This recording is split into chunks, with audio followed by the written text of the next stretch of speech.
Assalamualaikum warahmatullahi wabarakatuh. Bismillahirrahmanirrahim.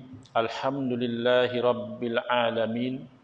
Wa afdalus salati wa atammu taslimi ala sayyidina Muhammadin wa ala alihi wa sahbihi ajmain. Rabbi shrah li sadri wa yassir li amri wahlul 'uqdatam min lisani yafqahu qawli. Subhanaka la ilma lana illa ma 'allamtana innaka antal alimul hakim. Allahumma akhrijna min zulumatil wahmi wa akrimna binuril fahmi waftah alaina bima'rifatil ilmi wa sahhil akhlaqana bil hilm waj'alna mimman yastami'una al-qawla fayattabi'una ahsanah. Allahumma ati nufusana taqwaha wa zakkiha anta khairu man zakkaha anta waliyuha wa maulaha. Allahumma arinal haqqa haqqan warzuqna ittiba'ah wa arinal batila batilan warzuqna ijtinabah. Allahumma anfa'na bima 'allamtana wa 'allimna ma yanfa'una wa zidna ilman wa huda. Amma ba'd. Alhamdulillah, muslimin muslimat, hadirin hadirat yang saya hormati, moga-moga kita semua dirahmati dan diberkati oleh Allah Subhanahu wa taala, dan moga-moga kita semua dikurniakan oleh Allah Subhanahu wa taala kefahaman yang baik dalam urusan agama sesuai dengan sabda junjungan Nabi kita Nabi Muhammad sallallahu alaihi wasallam, man yuridillahu bihi khairan yufaqihu fid din. Barang siapa yang Allah nakkan dengan dia kebaikan, nescaya Allah berikan dia faham dalam urusan agama. Dan moga-moga kita semua dikurniakan oleh Allah Subhanahu wa taala akhlak yang mulia. Sesuai dengan sabda Nabi sallallahu alaihi wasallam, innama bu'istu liutammima makarimal akhlak. Hanya saja aku dibangkitkan demi untuk menyempurnakan kemuliaan akhlak. Alhamdulillah, hari ini insyaAllah kita akan menyambung pengajian kuliah maghrib bulanan hari Khamis yang ketiga, anjuran surah Ar-Rahman section 8 Shah Alam, menggunakan kitab Nurul Huda, Cahaya Hidayah, yang disusun oleh guru saya Al-Fadhil Ustaz Haji Adnan bin Haji Muhammad Saman hafizahullahu wa nafa'ana bihi wa bi'ulumihi fid daraini amin, mensyarahkan kitab Masailut Tauhid, persoalan-persoalan berkaitan ilmu tauhid, yang disusun oleh ayahanda beliau dan juga guru saya almarhum Tuan Guru Haji Muhammad Saman Kati rahmatullah alaih wa nafa'ana Allahu bihi wa bi'ulumihi fid daraini amin. Kita sampai ke muka surat 14, ya, iaitu masih lagi mabadi, permulaan ilmu tauhid yang 10, sampai kita kepada mabda' ataupun permulaan yang seterusnya, iaitu apakah tujuan ilmu tauhid ini. Sebab itu penting, ya, apa-apa ilmu sahaja yang kita pelajari, untuk kita mulai dengan mabadi. Sekurang-kurangnya kita tahu, ya, apa tujuan belajar sesuatu ilmu. Dengan mengetahui tujuan belajar ilmu itu mendorong kita menjadi lebih bersungguh-sungguh untuk mempelajari supaya tujuan itu dapat tercapai. Soalan, apa tujuan ilmu tauhid ini? Jawapan, tujuannya supaya dapat kita bezakan antara i'tiqad atau kita sebut akidah, keyakinan yang salah, yang binasa, yang rosak, dan i'tiqad yang benar, yakni akidah yang sahih, ya, yang sebenar. Kita nak beza. Apa tujuan beza tu? Ini tujuan belajar tauhid supaya boleh beza. Oh, ini akidah betul, ini akidah yang salah, ini akidah yang batil. Tujuan daripada membezakan itu supaya kita itu berpegang dan berkeyakinan dengan akidah yang betul. Sementara akidah yang batil, kita dapat kena pasti, oh macam ni tak betul, maka kita jauhi. Kita tidak pegang, ya, dengan akidah yang batil. Kenapa? Kerana kesalahan dalam akidah sangat serius. Kalau kesalahan dalam bab fiqh itu, ia mendatangkan kepada dosa atau mendatangkan kepada tidak sah, ya, menjadi batal sesuatu ibadah, atau menjadi batal sesuatu akad, Masih ada ruang untuk diperbaiki ataupun orang itu memperbetulkan amalan dia. Tetapi kalau kesalahan dalam bab akidah, paling-paling tidak ia membawa kepada dosa besar. Orang yang berakidah salah, paling tidak status dia fasik. Ya? Sebab akidah ni berkekalan. Jadi orang ni berkekalan melakukan dosa besar. Ya? Fasik. Wajib dia tinggalkan akidah yang salah itu, bertaubat kepada Allah, kembali kepada akidah yang sebenar. Dan ada kalanya akidah yang salah itu bukan sahaja berdosa besar, bahkan membawa kepada kufur. Yakni orang yang berakidah salah itu boleh menjadi kafir, ya, terkeluar dari Islam. Ya. Kalau dia asalnya orang Islam, lalu dia berpegang dengan akidah yang salah. Ya. Contoh, na'udzubillah min zalik, ada kebelakangan ini, ada orang yang mengatakan bahawa Nabi SAW itu adalah Allah. Ya, Nabi itu Allah lah. Itu memang akidah yang bukan saja salah, bahkan orang yang berakidah demikian, kalau asal jadi Islam, dia jadi murtad. Dia terkeluar dari Islam, wajib dia itu disuruh bertaubat. Kalau masih enggan, maka dijalankan hukuman untuk orang yang murtad. Baik. Maka kalau kita dah faham begitu, oh rupanya penting sangat belajar ilmu akidah ni. Kadang-kadang kita tak perasan. Kita ambil ringan, kita taklah akidah semua orang tahu. Ya, tauhid ni orang dah belajar lama dah. Ya. Tak berkembang asyik belajar tauhid. Tapi kita tidak sedar. Kadang-kadang bila datang syubhat, keraguan-keraguan, kita jadi tak tahu. Saya bagi contoh. Saya pernah bertanya kepada seorang ustaz. Kalau orang awam mungkin kita tidak hairan sangat. Ustaz. Yang mungkin dia ni akan berkuliah mengajar. Saya tanya kepada dia. Kalau orang tanya kepada kita, adakah Allah Maha Berkuasa? Pasti kita kata ya. Adakah Allah Maha Berkehendak? Iaitu Allah itu tidak terpaksa. Apa yang Allah Ta'ala kehendaki, maka Allah Ta'ala jadikan. Pasti kita jawab ya. Kalau orang itu datangkan syubhat, keraguan, kata dia kalau memang Allah Ta'ala Maha Berkehendak dan Maha Berkuasa, adakah kalau Allah Ta'ala berkehendak melahirkan anak, berarti Allah berkuasa melahirkan anak? Itu macam mana? Dia jawab, oh kalau Allah nak, Allah boleh lahirkan anak. Ini jelas bercanggah dengan akidah Islamiah.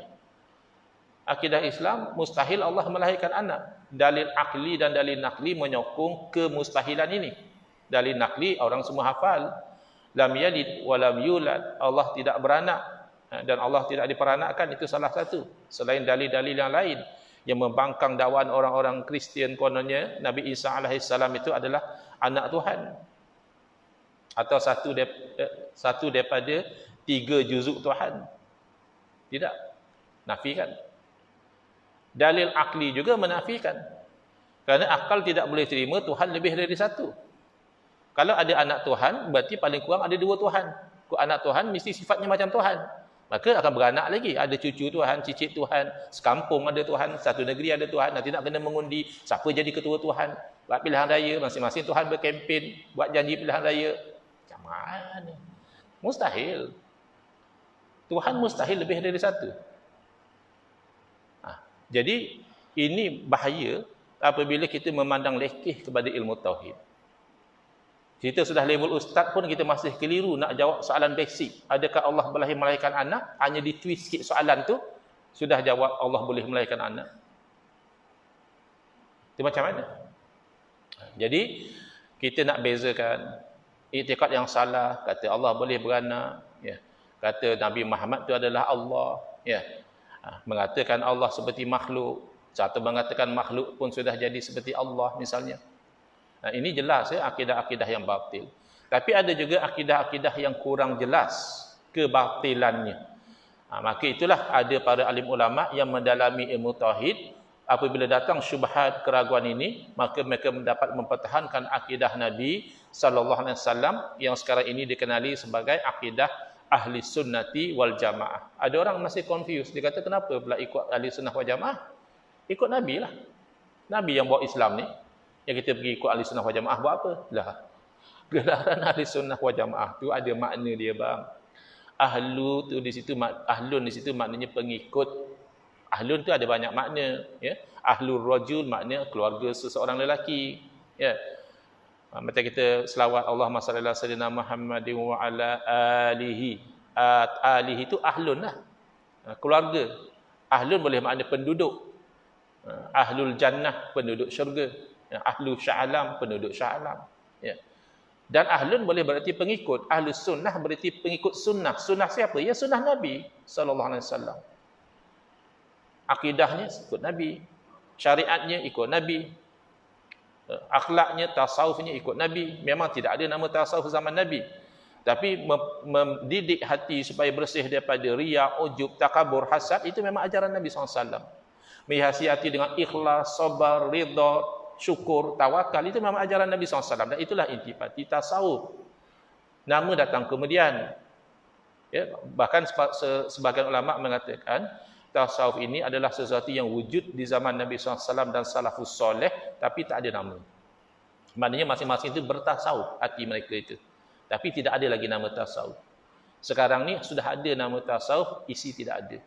Ya, hati kita kosong daripada sifat-sifat terpuji, na'udzubillah, bahkan dipenuhi dengan sifat-sifat yang terkeji.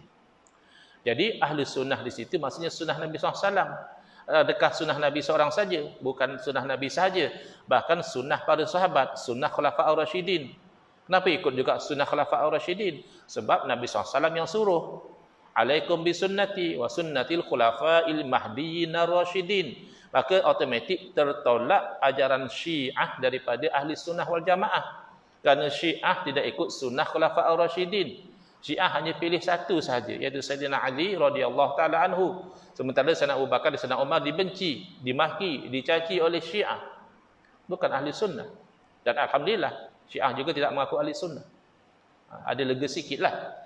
Di zaman sekarang ada yang mengaku ahli sunnah wal jamaah, tapi membawa akidah yang bercanggah dengan akidah Nabi SAW. Itu lagi bahaya.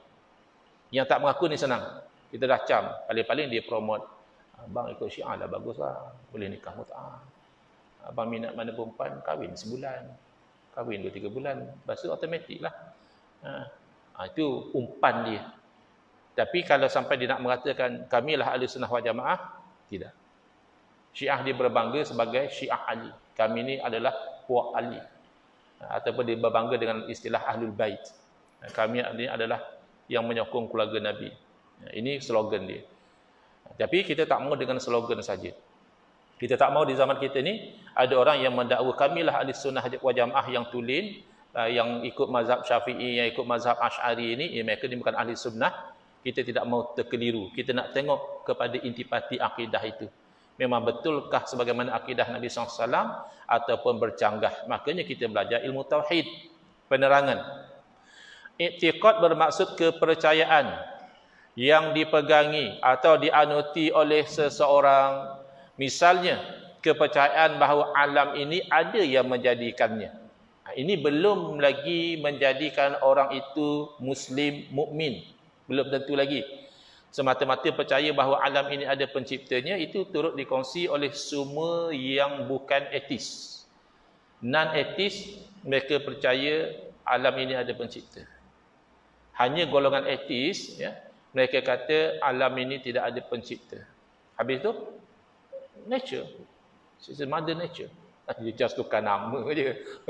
Hang segan sangat nak sebut Tuhan. Konon-kononnya kalau sebut Tuhan tu kolot lah. Orang etis dia terasa, kalau kamu tu kata kamu percaya kepada Tuhan, kamu ni golongan yang kolot. Because you believe in something that has no evidence. In order to believe, you have to prove. There is no proof of the existence of God. Why believe? Simply because your forefathers believe in the existence of God and you believe without evidence.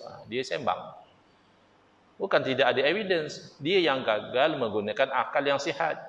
Padahal kewujudan diri dia bercakap tentang kewujudan pencipta. Kerana suka atau tidak, orang etis pun tahu bahawa kalau dia satu masa dahulu tidak wujud. They have to accept. Dia baru wujud. Umur dia berapa? 20 tahun? 30 tahun? 50 tahun? Berarti before that, dia tak wujud. Maka akal yang sihat yang boleh berfungsi akan tahu bahawa setiap yang wujud selepas tidak wujud, pasti diwujudkan. Kerana tidak mungkin yang tak wujud mewujudkan diri sendiri. Tidak mungkin. Macam mana sesuatu yang tidak wujud boleh mewujudkan? Impossible. Berarti dia diwujudkan. Siapa yang mewujudkan? Itulah datangnya Rasul. Untuk memberitahu Allah yang mewujudkan. Bukan berhala, bukan batu, bukan kayu. Yang mewujudkan kabut adalah Allah. Macam mana tahu kata Rasul itu betul? Itu adalah mukjizat. Mukjizat yang paling hebat sekarang mukjizat Al-Quran. Sampai sekarang orang boleh lihat kebenaran Al-Quran. Tidak ada yang boleh membantah fakta-fakta, data-data dalam Al-Quran. Kalau mukjizat Nabi-Nabi yang terdahulu, ya hebat juga. Tetapi hanya boleh dilihat oleh umat yang semasa. Ya, terbelahnya laut, kita percaya. Tapi kita tak boleh lihat. Tongkat Nabi Musa AS bertukar menjadi ular, ya, kita percaya benda itu berlaku. Tapi kita tak boleh lihat. Dan orang lain juga tidak boleh lihat sekarang ini. Tapi kalau mukjizatnya Al-Quran, memadai orang itu membuka mata akal dia, dia akan lihat kebenaran. Maka, nak mengatakan percaya kepada Tuhan itu tidak ada bukti. Bahkan mereka bercanggah sebenarnya. Kalau kita tanya orang etis, kenapa kamu percaya Tuhan tak wujud? Sebab dia kata, untuk kamu percaya kepada sesuatu, kamu kena ada bukti. Kalau kamu percaya tanpa ada bukti, berarti kamu percaya secara membuat tertulis. That should not be the way. Okay, fine. Kamu percaya Tuhan tak wujud. Sila buktikan Tuhan tak wujud. Sila buktikan bahawa Tuhan tak wujud. Dia tidak akan berjaya membuktikan Tuhan tak wujud. Berarti dia percaya Tuhan tak wujud itu percaya pada sesuatu yang tidak ada bukti. Kita percaya Tuhan wujud, banyak bukti. Cuma dia tak faham lagi. Dia belum faham lagi bukti kita. Tapi dia percaya Tuhan tak wujud, langsung tidak ada bukti. Maka dia kona lepeh. Macam mana cara dia kona lepeh? Definition. Definisi etis, dia kata bukan belief in the non-existence of God. No. Atheism is not belief in the non-existence of God. Bukan kata dia. Habis itu? Atheism is the apa dia panggil? Lawan pada existence apa? Ketidakwujudan. Apa dalam bahasa Inggeris? Ya? Yeah? Non-existence lah. The direct translation is non-existence lah. Absence. Absence.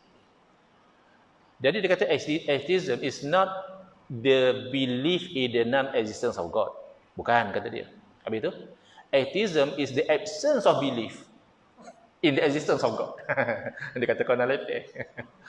Jadi, cara dia supaya, kalau dia kata atheism itu adalah kepercayaan bahawa Tuhan itu tak wujud, dia kena buktikan. Ikut kaedah dia sendiri. Any belief should be supported with evidence. Kalau dia percaya Tuhan tak wujud, dia kena buktikan.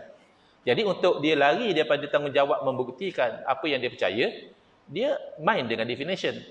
Dia kata tidak. Atheism ni bukan percaya Tuhan tak wujud. Habis itu, atheism adalah tidak punya kepercayaan kepada kewujudan Tuhan. So oleh kerana dia tidak punya kepercayaan, dia tak boleh buktikan apa-apalah. Mengelaklah macam ni. Oh, kau time orang, kau suruh bawa dalil. Time kau, kita minta dalil, tak bawa pun. Contohnya lah begitu. Jadi sebelah pihak. Padahal kita penuh dengan bukti. Saya lihat, bab melawan etis ni kita masih berkongsi pendirian yang sama dengan orang-orang Kristian, orang Yahudi dan sebagainya. Jadi the mere fact that we share some similarities dengan ajaran-ajaran yang kufur dan juga sesat, tidak berarti elemen itu sesat. Contohnya, kita menolak ajaran Yahudi, ajaran Nasara. In so much that they believe in the existence of God, setakat percaya Tuhan itu wujud, okey. Dan kadang-kadang hujah mereka itu membantu kita. Hujah-hujah orang Kristian apa semua tentang kewujudan Tuhan ini boleh membantu kita. Tapi sampai dia percaya Nabi Isa pun Tuhan atau ada sifat ketuhanan, itu batal lah.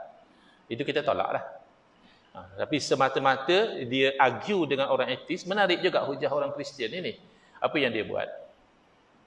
Dia tanya, are you atheist? Ya, dia kata, saya atheist. Kenapa kamu jadi atheist? Sebab saya tak ada evidence untuk percaya pada Tuhan, kata dia.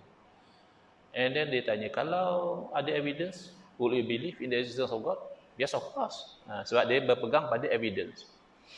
Jadi dia simple saja, dia nak argue tidak sangat dengan words, tapi dia argue tu dengan contoh. Jadi dia bagi kepada orang ateis tu sebuah buku yang ada gambar berwarna-warni, ada tulisan dan sebagainya. So dia kata, cuba you lihat buku ni. So orang ateis tu pun flip through tengok. So dia kata, awak boleh terima tak kalau saya kata kepada awak, sebenarnya buku yang awak baru lihat tadi, tidak ada orang yang terbitkan. Dia just jadi macam itu.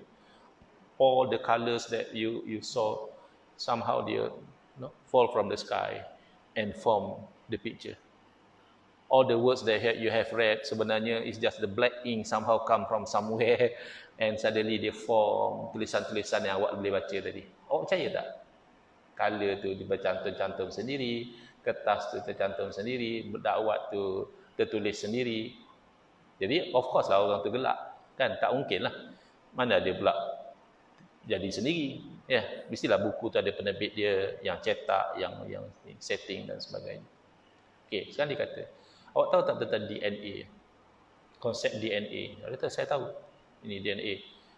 So, DNA ni apa fungsi dia? Oh, dia kata dengan DNA ni lah rupa orang tu terbentuk, color mata dia, rambut dia macam mana. And dia unik daripada satu orang. Sebab tu kalau misalnya mayat yang sudah reput sampai tak boleh dikenali, kadang-kadang dia gunakan DNA untuk kenal pasti ini sebenarnya mayat siapa. Jadi, is it not like a kind of book of life, dia kata? Macam satu buku kehidupan, dalam buku tu ada kod-kod tertentu yang menentukan manusia itu macam mana, unik daripada manusia yang lain. Dia kata, ya, you can say so lah. DNA ini macam a kind of book of life. Kalau kamu tak boleh terima buku yang sesimpel, ada gambar dan ada tulisan terjadi dengan sendiri, macam mana awak boleh terima the book of life yang begitu unik sendiri? Jadi umat Islam berpegang dengan dua jenis dalil. Ya. Kalau dalam bab fiqh, mengetahui dalil adalah kewajipan para ulama mujtahid. Dia nak keluarkan hukum, dia kena tahu dalil, dia kena faham dalil dan dia kena mahir teknik berinteraksi dengan dalil. Ada orang ingat sekadar tahu beberapa hadis sudah boleh keluar fatwa. Sekadar tahu ayat Quran, baca terjemahan sudah boleh keluar fatwa. Tidak. Quran hadis ni adalah sumber, tempat gali. Nak gali keluar macam-macam akidahnya, syariatnya, ya, akhlaknya dan sebagainya, itu perlu kepada teknik yang mahiri oleh para ulama mujtahid. Maka mereka wajib tahu mahir dalil dan mereka tidak boleh taklid. Ulama mujtahid dia tak boleh ikut saja. Kenapa? Kerana dia mampu. Dengan ijtihad itu dia sampai kepada apa yang dia yakin inilah kebenaran. Maka dia tidak boleh tinggalkan apa yang dia yakin sebagai kebenaran untuk ikut orang lain. Sebab itulah misalnya Imam Syafi'i rahimahullah ta'ala, ketika umur beliau 15 tahun, beliau disuruh berfatwa oleh guru-guru beliau. Kenapa? Kerana mereka lihat kamu sudah sampai level yang kamu boleh fatwa sendiri. Maka Imam Malik suruh, padahal Imam Malik guru. Ya? Bila umur beliau 15 tahun, guru-guru mula kata, Syafi'i kamu keluar fatwa. Kamu keluar fatwa sendiri. Kita tak perlu guru. Kata kita boleh keluar fatwa. Zaman sekarang lebih mudah. Kalau kita ada akaun Facebook, sudah jadi boleh mufti. Kan sekarang macam tu. Asal ada akaun Facebook, macam-macam fatwa kita boleh buat keluar. Itu cepatlah masuk neraka. Tapi zaman dahulu, ulama sebelum berfatwa, mereka akan dinilai oleh ulama-ulama lain, barulah mereka itu dibenarkan berfatwa. Tapi untuk selain daripada mereka, yang tidak sampai level mujtahid, maka mereka itu adalah muqallid. Mereka mengikut kepada mujtahid. Sebab bagi mereka, kalau mereka tahu ayat Quran hadis pun, mereka tak pandai nak berinteraksi, nak buat keluar hukum. Maka wala taqfu ma laisa laka bihi ilmun, itu larangan daripada Allah Taala, jangan kamu ikut apa yang kamu tidak punya ilmu. Habis nak amal macam mana? Fasalu ahla zikri in kuntum la ta'lamun. Tanya orang yang ada ilmu. Ahli zikri itu maksud orang yang ada pengetahuan kalau kamu tak tahu. Tanya saja ke? Tanya dan ikutlah. Apa makna tanya tapi tak nak ikut? Ustaz, apa hukum ni? Ini wajib. Tapi saya tak nak buat lah. Saya saja tanya je suka-suka. Takkan macam itulah. Tanya tu ikutlah. Itu namanya taklid. Tapi dalam bab akidah, haram bertaklid. Setiap orang mesti tahu dalil kenapa dia percaya Allah wujud. InsyaAllah lah kita tahu sebab dalil Allah wujud alam. Alam ni bercakap tentang kewujudan Allah. Tapi takdirlah satu orang bila kita tanya dia, kenapa kamu percaya Allah wujud? Tak ada. Orang Syah kan semua percaya Tuhan wujud. Aku ikut je lah. Itu tak boleh. Dia mesti tahu kenapa dia percaya Allah wujud, Allah maha berkuasa, Allah maha berkehendak dan seterusnya. Kalau ikut waktu sudah habis, nak berhenti on time atau nak sambung selepas azan? Sambung. InsyaAllah. Jadi saya bagi laluan azan. InsyaAllah lepas azan kita sambung lagi sekitar dalam 10 minit. Ya, InsyaAllah. Silakan.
Bismillah, alhamdulillah, wassalatu wassalamu ala rasulillah, amma ba'd.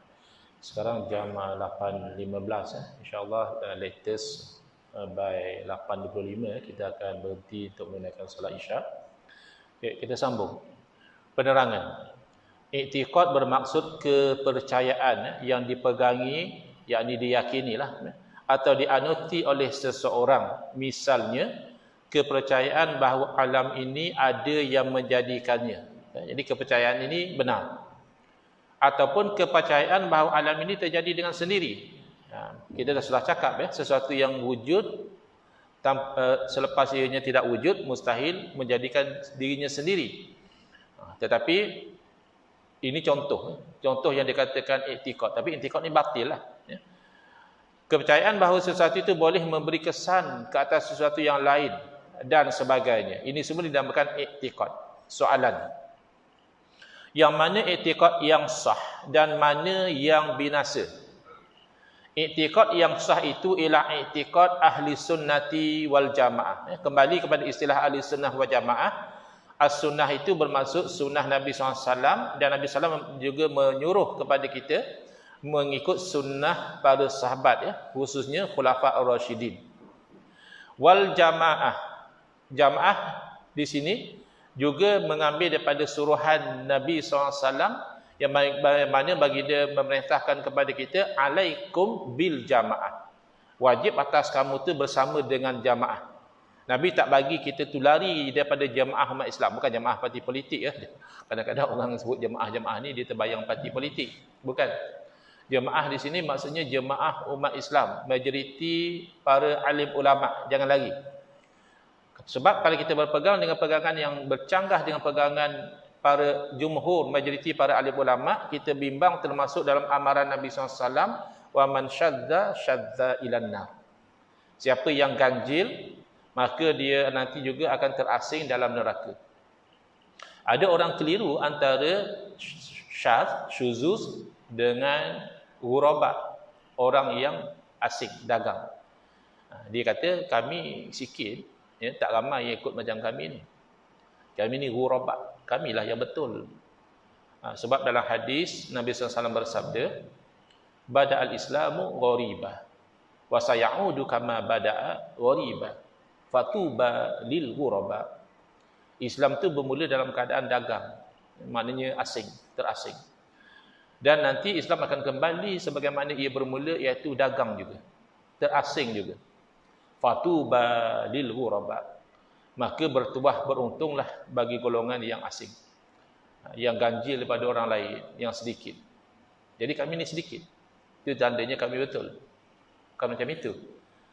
Asing di situ berarti sampai zaman kita ni mengamalkan Islam secara sebenar ni menjadi satu cabaran. Orang pandang pelik. Kalau kita beramal dengan Islam tu macam kita ni dituduh ekstrim, kolot, ketinggalan zaman, tak ikut peredaran semasa, tak terbuka, sepatutnya iktiraf LGBT, dan sebagainya. Jadi kalau kita masih berbeza dengan arus yang merosakkan ini, kita beruntung.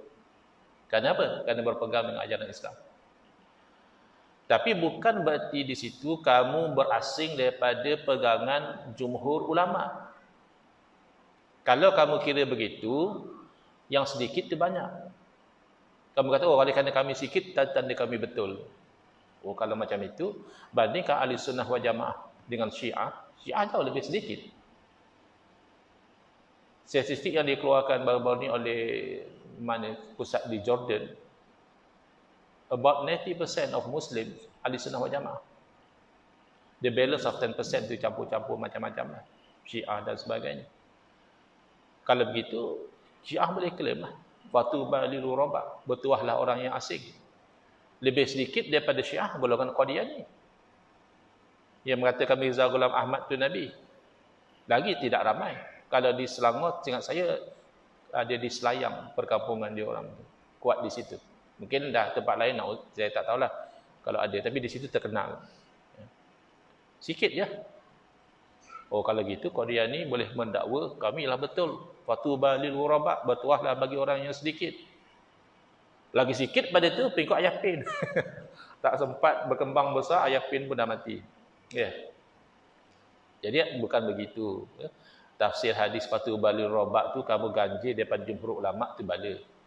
Tapi kalau kamu ganjil daripada kebatilan, fikrah-fikrah yang merosakkan di zaman sekarang, kemaksiatan yang berleluasa, kan satu masa dahulu kalau kita ingat, mendedahkan aurat itu biasa. Kalau orang tu pakai tudung pelik. Ini ajaran sesat ni. Dulu orang panggil hatu kumkum tu kumkum. Tapi kita tetap juga tutup aurat kerana berpegang dengan ajaran Islam. Itu yang kata fatuba lil ghuraba tu, orang mungkin pandang pelik lah. Apa hal ni?